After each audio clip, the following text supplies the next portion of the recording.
Welcome back to This Week in Immigration. I'm your host, Jack Malde, Senior Policy Analyst at the Bipartisan Policy Center. In this week's episode, BBC Senior Advisor Theresa Cardinal talks us through the recent bipartisan border deal, which has been voted down in the Senate. Then, Theresa and I chat to Policy Analyst Arianna Fano about a new BBC report examining the barriers immigrant families face in the take-up of tax credits.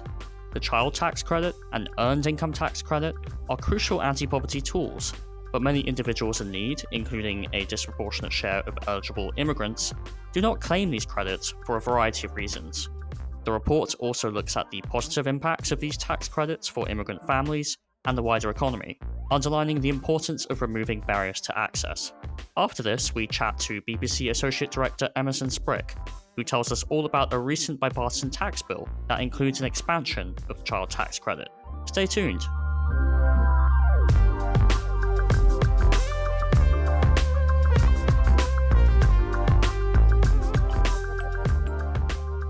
Welcome back to This Week in Immigration. I'm Theresa Cardinal, Senior Advisor for Immigration and Border Policy at the Bipartisan Policy Center. And before we dive into this episode's informative discussions about immigrants and tax policy, I wanted to take a brief breaking news break at the top of our podcast to talk about what has been happening with a border security and international aid package that the Senate has been considering over the last couple of weeks. So as we record this on Thursday, February 8th, the Senate had considered a bipartisan negotiated package of border security changes. This is a package that had been negotiated over the past 4 months by Senator James Lankford of Oklahoma, Senator Kyrsten Sinema of Arizona, and Senator Chris Murphy of Connecticut. The bill text was released this past Sunday as part of a now $20 billion border package, and the provisions of this negotiated package would have significantly changed the asylum system and how it is processed for people at the border. There were several parts of this. The major provisions of the bill would provide a new asylum process for those that apply at our borders that would be wholly within U.S. Citizenship and Immigration Services. It would no longer refer asylum cases to our immigration courts. As we know, we have a very large backlog, up to 3 million cases in the immigration courts. So the hope was that providing this new process and expediting this process that would be finished within no longer than 6 months, and having it be done by the Asylum Office at USCIS, which are the experts in asylum, that this process would be more efficient in helping those who qualify for protection get that protection sooner, and determining that those who don't qualify protection don't, and then removing them from the country afterwards. This was paired with some changes to the screening standard for asylum. So the standard to get asylum would not be changed under this bill. That has always remained the same. You must have been persecuted or have a well-founded fear of persecution on account of your race, religion, national origin, political opinion, or membership in a particular social group. However, under our current laws, somebody arriving at the border who doesn't have documents, who would be deported, can ask not to be deported if they ask for asylum, and then face what's called a credible fear interview. The standard for that credible fear interview is very low. It's basically, is there a possibility that you could qualify for asylum in the future? The bill that was negotiated would raise that standard, and there's a lot of legal jargon here, but suffice it to say that it would raise that standard to be closer to the proof necessary to actually get asylum at the end of the day. This would be coupled that people were put in this new process would be eligible for work authorization sooner than the existing asylum process. Other parts of this bill also, though, could create a new process, authority in immigration law, that when arrivals at the border, not just asylum seekers, but other people who arrive at the border who aren't eligible to enter, exceed a certain number, that we would have the authority to close consideration of asylum, but for a certain number of people coming through ports of entry. This would prevent this new system from getting overwhelmed by numbers. And I have said before on other media, and I will say it here, the process that is set in statute becomes less and less relevant if we don't have the resources and capability to put the number of people that are arriving into that process. And that's what happened with our existing asylum process. So this new authority, similar to what was done under Title 42, would allow the United States to immediately remove people without giving them a full opportunity to ask for asylum if the thresholds of arrivals got too high. And then that authority would go away once the numbers went down again. That was the big sections of this bill. There was a lot of back and forth over the 48 hours after the bill text was released about what these provisions would mean and whether it meant that we'd allow 5,000 people before we would shut down asylum. I would argue that it's not what that means. That means that after 5,000 arrivals, we would kick in, and we're not allowing arrivals. That's just who comes. And once they come, then we have to deal with them. That's what our law requires. So, I think that was a little bit of a mischaracterization. The new asylum process, there was a lot of concern about from immigration and asylum advocates, whether it would be too harsh, too fast, would it have due process? Suffice it to say, there were concerns from both Republicans and Democrats about this bill. The Senate tried to bring the bill to the floor on Tuesday of this week and a vote on Wednesday, and it did not reach the 60 vote threshold necessary to consider it. So, within 3 days of the bill text being introduced, it seems that this bill is now dead. However, just within the last 24 hours, Majority Leader Schumer in the Senate has tried to negotiate a deal with the Republicans to allow a bill for just the foreign aid pieces, Ukraine, Israel, Taiwan, to move forward with an opportunity to vote on separate amendments on the border. And those would include both a negotiated deal, a version of a House-passed bill called H.R. 2, which would be a very strict bill, which Democrats did not support at all in the House, and some sort of new hybrid version that Senator Graham is supposedly putting together that would be something between the Langford-Sinema and Murphy negotiated package and the House bill. This is all still under negotiation. As at the time of this recording, we don't know if that will go forward. And we frankly don't know the status of the national security supplemental funding either. Just from editorial from me personally, if they are not able to agree on a set of border changes, the money that would support what's happening at the border now, the extra money that the government had asked for, probably also would not move forward. And I think that would be very bad for the ability of this administration to continue to manage the arrivals that are already happening at the border. We are seeing government agencies that are basically taking money from everything else that they're required to do to try to manage the arrivals at the border right now.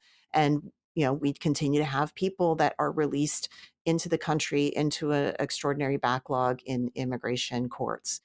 There's also been some public discourse about whether or not the president has the authority on his own without the border bill to, quote unquote, shut down the border. As I've already explained, there is not really an ability to shut down the border.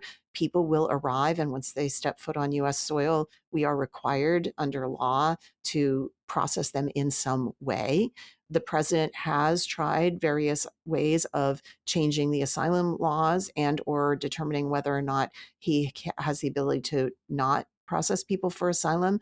But under our current law, it's pretty clear that once somebody sets foot on U.S. soil, they are entitled to ask for asylum. And any changes to that are being caught up in courts and litigation. So we strongly believe here at the Bipartisan Policy Center that is the obligation of Congress to address this via legislation and via bipartisan legislation. So regardless of what happens here in this particular set of circumstances, we do hope that Congress will get back to the business of legislating and try to build on bipartisan things that can be agreed on to address the situation at the border, which will not change, I believe, absent these efforts by Congress. So with that, we'll return you to a regularly scheduled This Week in Immigration podcast to talk with Arianna Fano and Emerson Sprick about tax credits and immigrant populations. Thank you.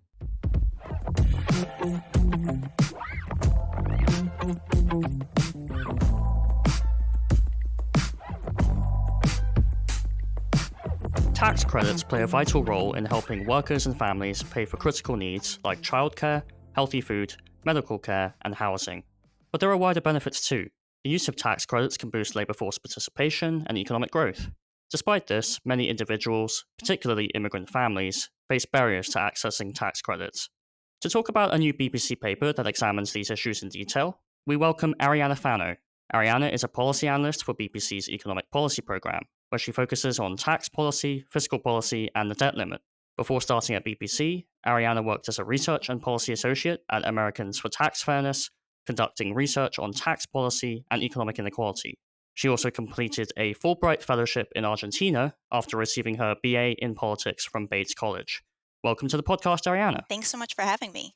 So, Arianna, before we dive into the report, for those who don't know, can you tell us what the child tax credit and earned income tax credit are, and who is eligible to receive them? Definitely. The Child Tax Credit, or the CTC, and the Earned Income Tax Credit, or the EITC, are two credits that workers and families can claim on their taxes to help pay for their everyday needs. We all know that the costs of childcare, healthy food, and housing are soaring, and the CTC and EITC help recipients keep up with those payments. These credits are available to low and moderate income workers and families and greatly help reduce the number of people who experience poverty by giving recipients an extra boost at tax time. These programs are two of the most widely used tax credits. In fact, I'm sure that many of your listeners have claimed or will one day claim one or both of these credits.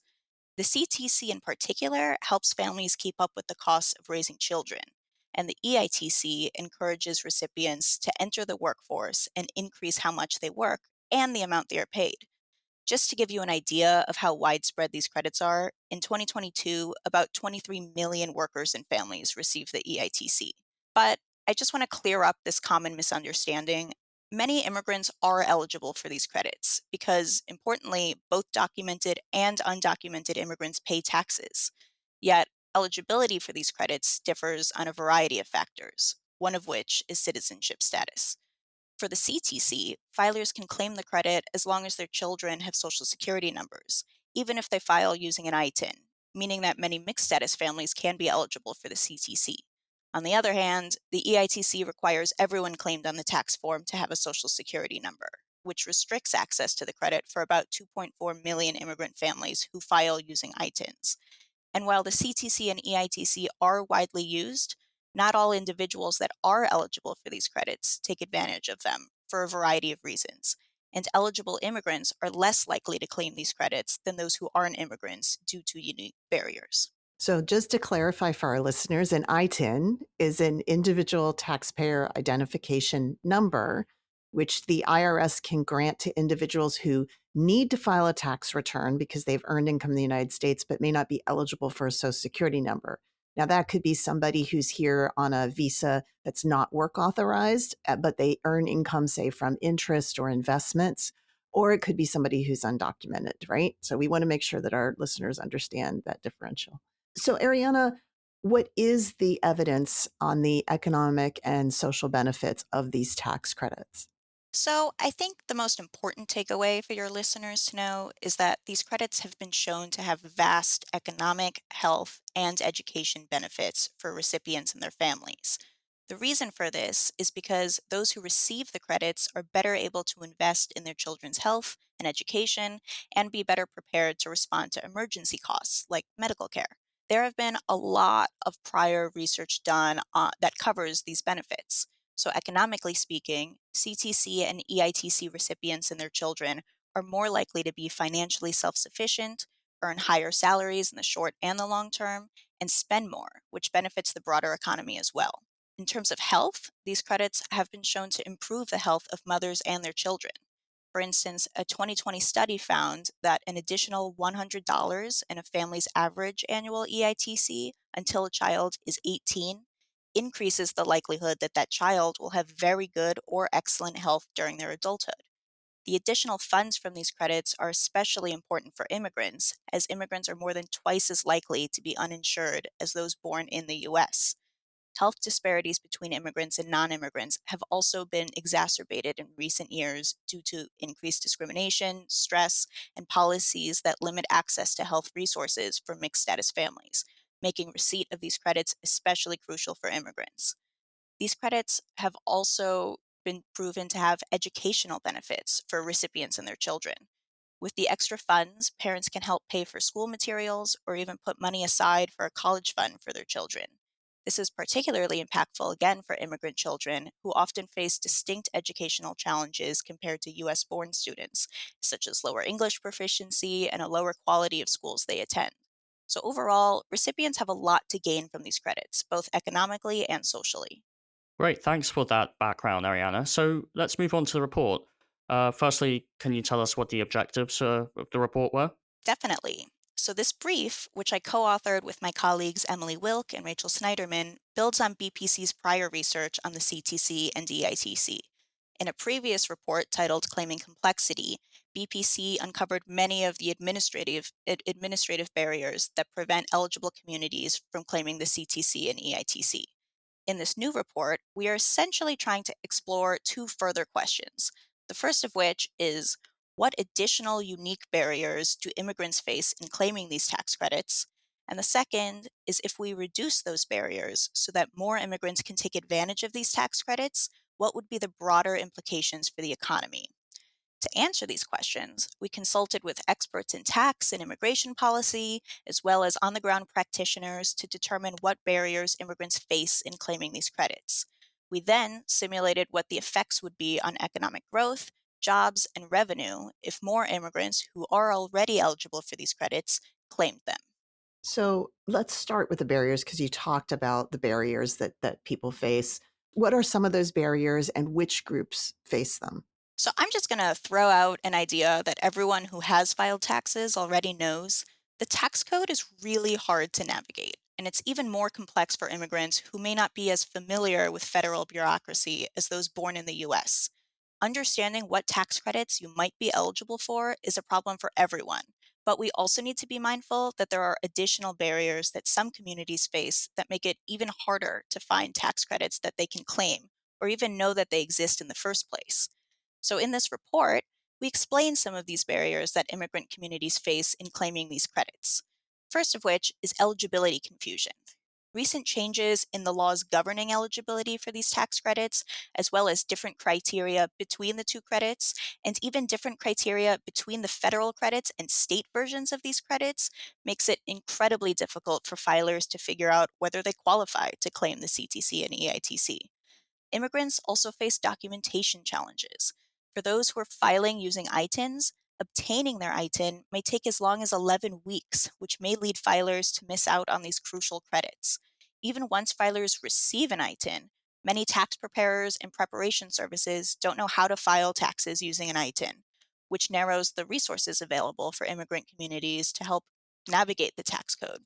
Certain communities may also feel shame in claiming these tax credits due to their cultural norms and values. So, some individuals within immigrant communities may be hesitant to claim these credits because they perceive claiming public benefits as receiving unearned income. And mixed status families and communities also often harbor a general mistrust of government, which prevents many immigrants from claiming these tax credits.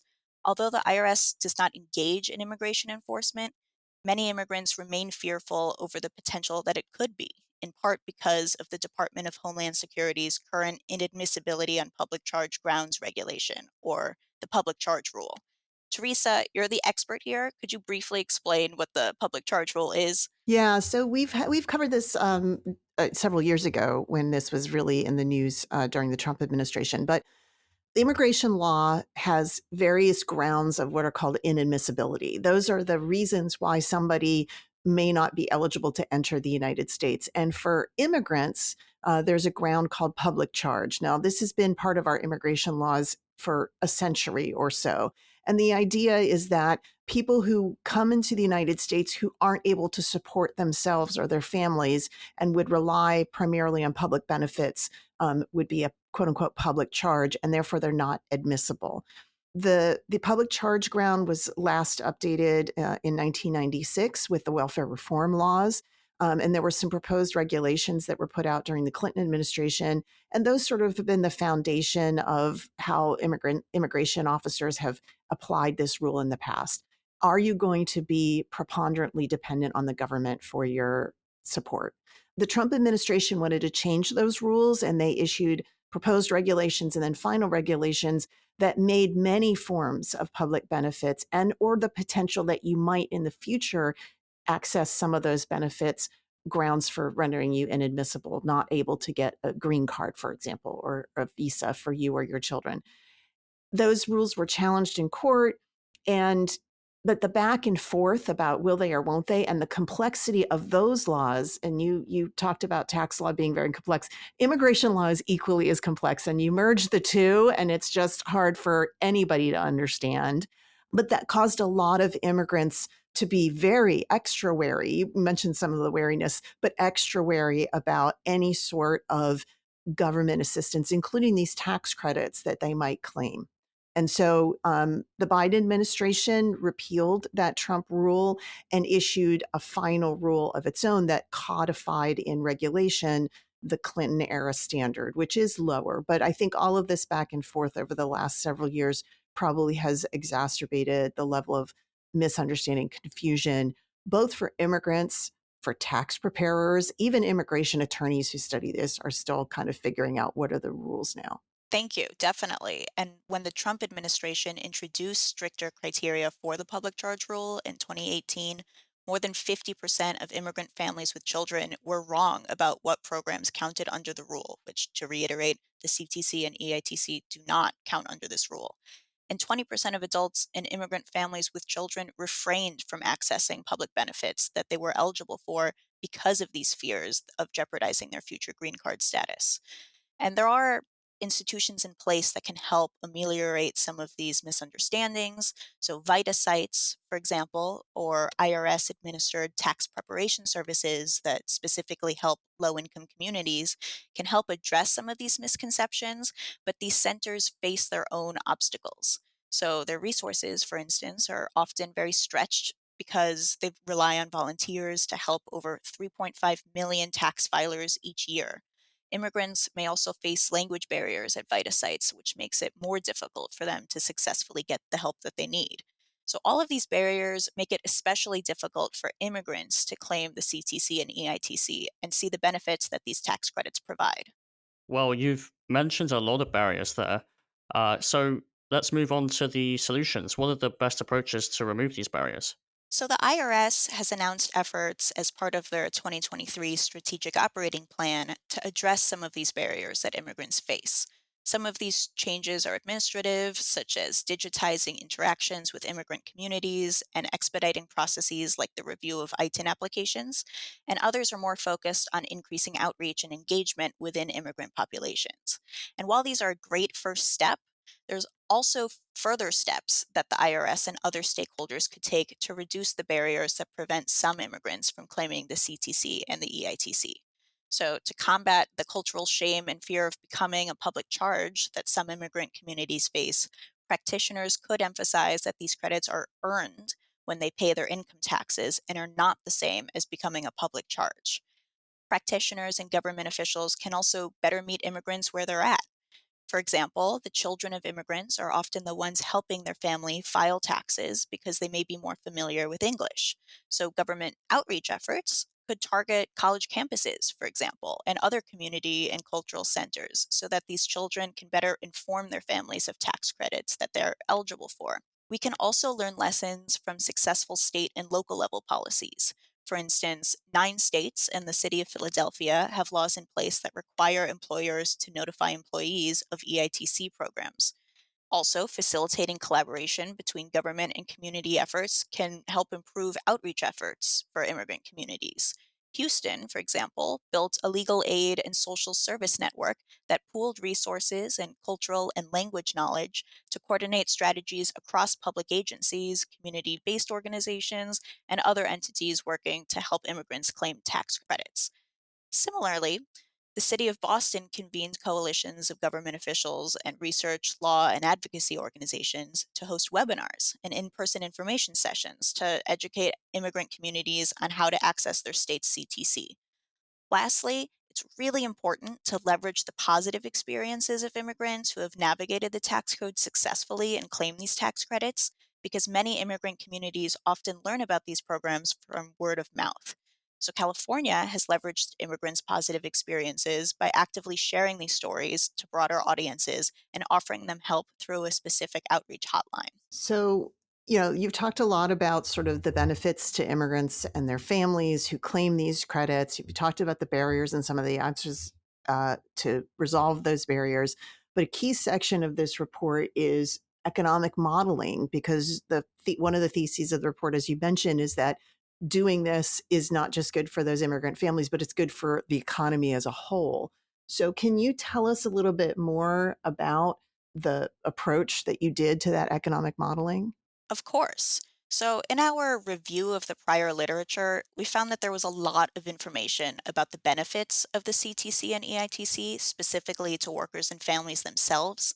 There was less research, but still some work done on the benefits of the CTC and EITC to immigrant communities in particular. But what we didn't find was research looking at the broader economic impacts of immigrants claiming the CTC and the EITC.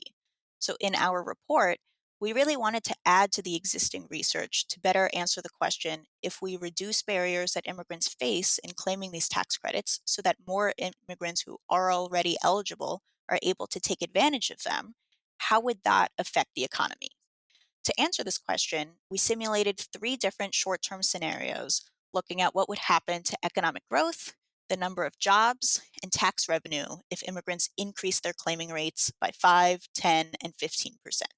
That's great. As an economist, love to see some modeling in our research.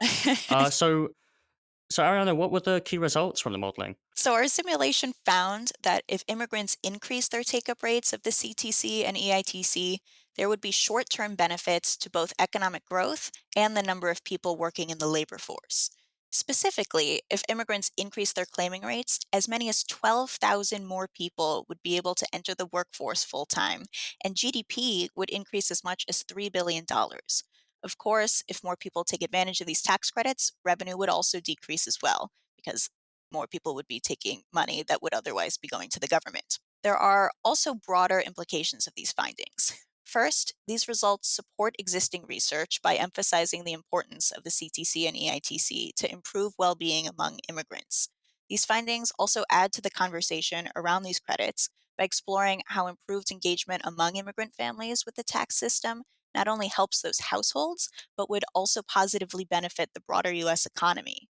Though the modeled effects are modest, they show that the macroeconomic benefits to improving take up could offset some of the costs of the tax credits themselves.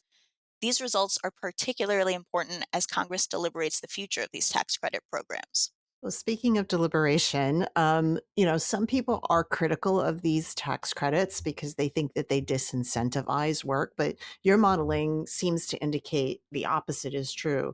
But from your analysis, what is your theory about why increased take up of these tax credits actually incentivizes more people to go into the workforce? So, importantly, there are key work incentives built into the CTC and the EITC. So, for instance, those making less than $2,500 each year cannot claim the CTC. After that income threshold, the credit amount increases as income increases, which incentivize claimants to enter the workforce in the first place and then increase both the number of hours they work and their earnings. People who don't earn an income are also ineligible to claim the EITC, but as soon as an otherwise eligible person starts earning income, they can claim the EITC, whose credit amount similarly increases with income up to a certain level. So the bottom line here is that these credits incentivize people to get a job, keep a job, and work more hours. That's great.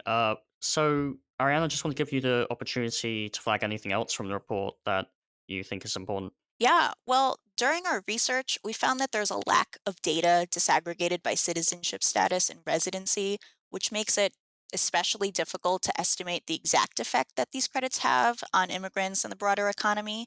Though it is also important to recognize that there are disadvantages to disaggregating the data, such as privacy and discrimination concerns. But I would also just say that a lot of what we've uncovered through our research is that taxes are complex for everyone, but our research shows that they are especially complicated for immigrant communities who face these additional hurdles in knowing that these credits exist, and then again during the filing process.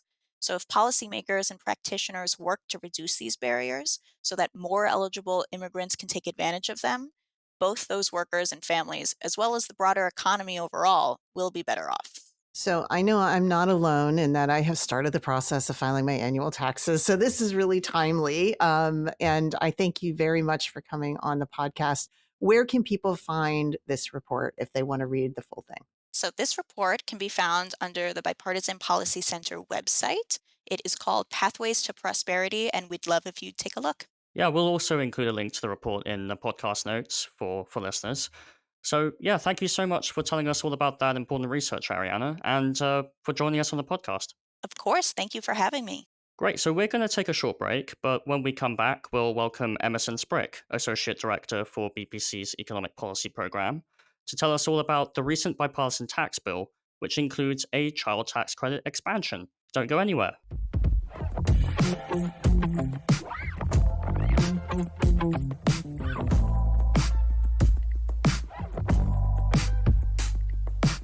Welcome back to This Week in Immigration. To tell us all about a recent bipartisan tax bill, we welcome Emerson Sprick, Associate Director for BPC's Economic Policy Program.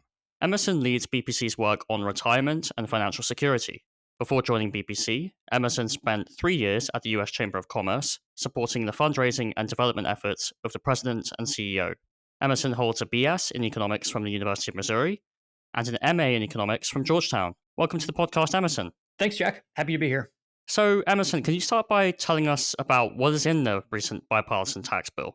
The bill is the product of negotiations between Democrat Ron Wyden, who's chair of the Senate Finance Committee, and Republican Jason Smith, chair of the House Ways and Means Committee. The three major provisions in the bill are an expansion of the child tax credit, or CTC, more generous tax treatment of some pro-growth business expenses, and reforms to the COVID era employee retention tax credit, which has been plagued by fraud and major cost overruns. So, this bill has a couple other smaller provisions.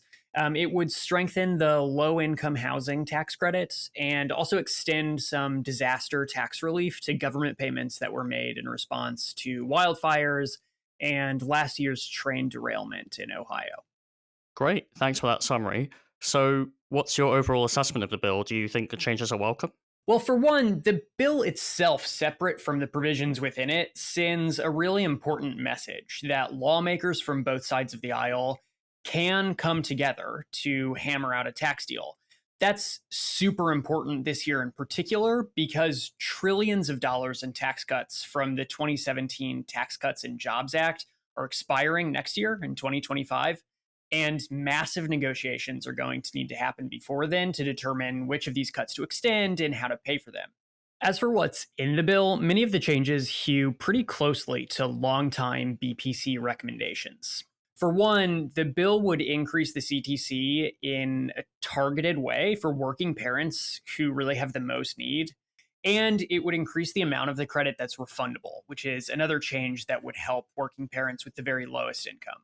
The changes for business tax deductions are also, I think, really helpful for generally kind of American competitiveness. So businesses can deduct investments in research and development from their revenue for tax purposes.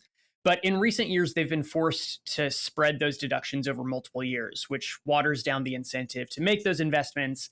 And in a lot of ways has really put the US behind the rest of the world.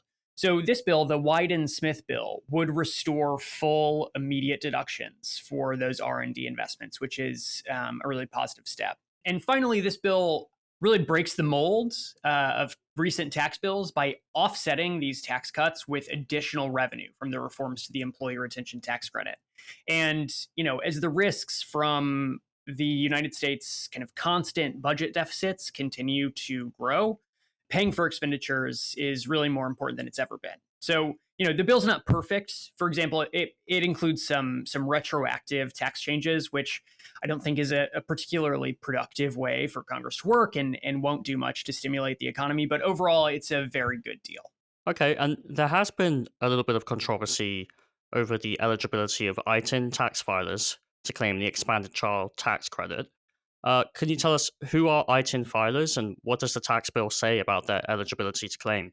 Yeah, there has been some controversy here, but what's interesting is that nothing has really changed on this front since the 2017 Tax Cuts and Jobs Act, and this bill wouldn't make any changes either. So the IRS issues ITINs, or individual taxpayer identification numbers, to folks who aren't eligible for Social Security numbers, primarily immigrants and foreign nationals who are subject to U.S. taxes and so need an identification number to pay those taxes. Before the Tax Cuts and Jobs Act, the CTC, the child tax credit, was available to families with children who had either Social Security numbers or ITINs. But that 2017 bill restricted eligibility to only those children with Social Security numbers. That made around 1 million children who have ITINs but not Social Security numbers ineligible for the CTC. The filers, though, which is usually, their parents, can have either Social Security numbers or ITINs. And that is, I think, ostensibly the root of the controversy here. Some in the Republican Party have expressed concerns about undocumented immigrants having access to the CTC because the IRS does issue ITINs to undocumented immigrants. It is important to keep in mind that the TCJA, which was passed with exclusively Republican votes, also didn't change this requirement for parents claiming the CTC. And would this bill make those eligibility requirements permanent? No. So the provisions in the Wyden-Smith bill were designed to sunset alongside the TCJA provisions at the end of 2025. So there is still plenty of time for debate on who should be eligible and what those requirements mean for immigrant families. Okay, so what is the current status of the bill, and what do you think its prospects are to pass through Congress? So the House passed the bill with votes from both parties at the end of January, and the president has signaled that he supports the bill. It does face some hurdles in the Senate, though, where many Republicans have expressed concerns with some of the provisions and, the desire to amend this bill in a variety of ways. There also are political considerations for both parties here, which heightens, I think, the intrinsic difficulty of passing anything at all during an election year. So with tax season underway, both households and the IRS need clarity on what tax filing is going to look like. And since some of the provisions in this bill are retroactive, the sooner we can get all of this cleared up, the better. There are also some timing constraints. There's going to be a lot of pressure to kind of clear the deck for Congress before the March 8th deadline to pass appropriations bills, but the Senate is going to be out for the next couple weeks. So that does not leave them a bunch of time to get this done. So, the path through the Senate is difficult, but it's not impossible. So right now we're just waiting to see how quickly Senate Republican leadership allows this to move forward. Okay, great. And finally, is there anything else you want to flag regarding a tax bill? I think only that the progress that this bill has made so far is a really positive sign. And lawmakers really have to generate some momentum from this going into the 2025 tax negotiations. Okay, well, I think we'll end the discussion there. So, Emerson, thank you so much for joining us on This Week in Immigration. Thanks so much for having me, Jack.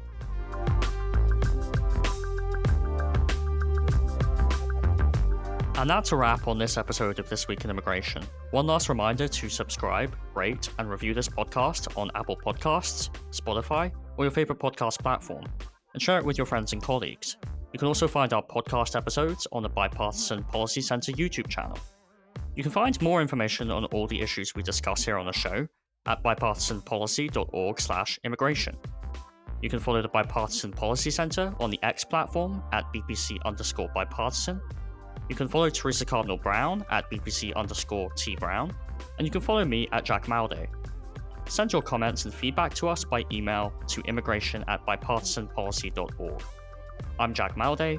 This Week in Immigration was created and executive produced by Theresa Cardinal Brown.